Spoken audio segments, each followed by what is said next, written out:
seriously.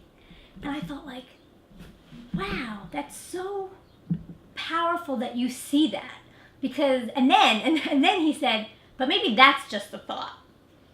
And I was like, oh, you're onto something there. Like, imagine how many things people don't realize are thought in the moment. You know, they just think it's true. Actually, I'm going to tell you a story, and then we'll see if Great. this works. I was going to ask for story time. It's not a story about me. It's just it's a story that was probably out there, and being that you guys are on whatever, you've probably heard it before. But I just think it's such a powerful story to the point that people don't know they're living in thought. Okay, so this husband and wife, they move into this new house, and it's Sunday morning, and there's boxes all around, and they're, you know, reading the newspaper and drinking their coffee, and the wife looks out her window, and she sees the neighbor has hung up their white laundry, and she looks and she's like, oh my gosh, it's so dirty. Who does that? Who hangs up their dirty laundry outside for everyone to see? That is so embarrassing. You think I should tell her? So the husband's like, honey, we just moved in. They're new neighbors. No, we really shouldn't tell her. Let's just not worry about her laundry and go on with unpacking. So, okay.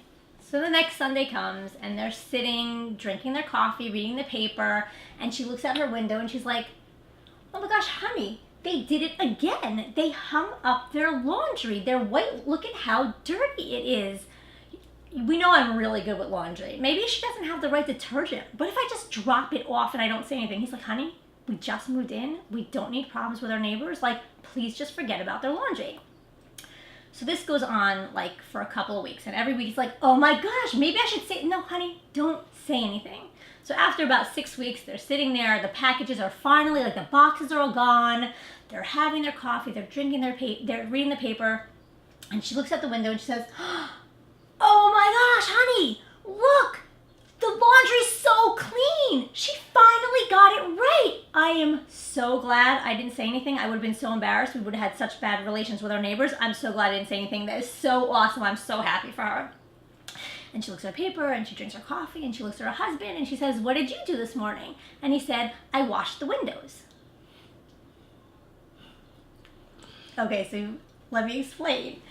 She's looking out the windows and has no idea that it's her window. She thinks it's the laundry.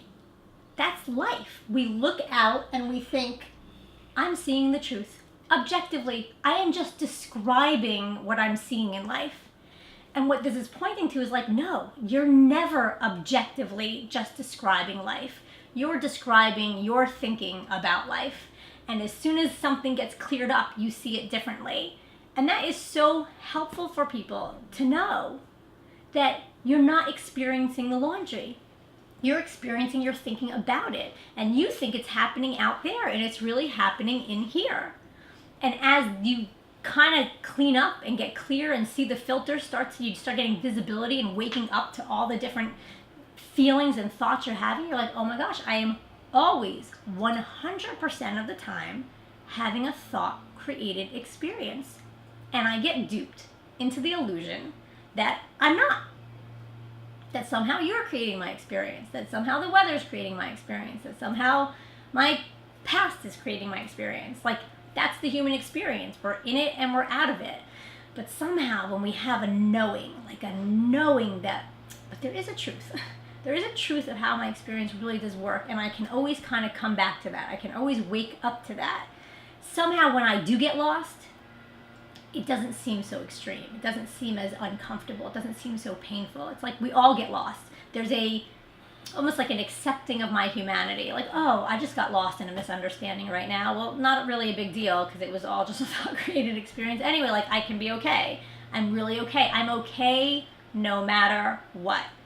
Which is a really powerful reality for people to tap into, where they kind of come in and they're lost in their thought and they're blaming life and they're thinking they're broken and something's up, to be able to know, like, no, you're okay no matter what. No matter what thought brings you, no matter what life brings you, you're okay. And you're just living in a thought-created experience. And no matter how that shows up, whatever form that takes, there's nothing to fear because you know where it's coming from. So how does that That's like? kind of funny. You guys totally didn't get the story. People usually are like, No, I love Oh, I didn't totally want got to. the I didn't story. want to react. Oh. I didn't want to react. So sorry, we should have laughed. We should have said something. I was thinking about the Rabbi Glazer when he talks about klipot. Like you have your glasses. He usually, like I heard that example once before with like glasses on. You peel them away. You constantly need to like peel away the layers of like how you see things. right. So, yeah, it's definitely important. So a lot of what you're talking about is how do you, when a client comes in, you're working with them with their personal issues to get them to realize this, and I would imagine just telling them this doesn't get them there. Right. So how do you get them there? Like, let's go through that. Like, how do you get a client into that space? And also, you just have something on your nose if you want to like get it grab a tissue. The whole video had something on my nose. No, it's like small. You didn't say really. Have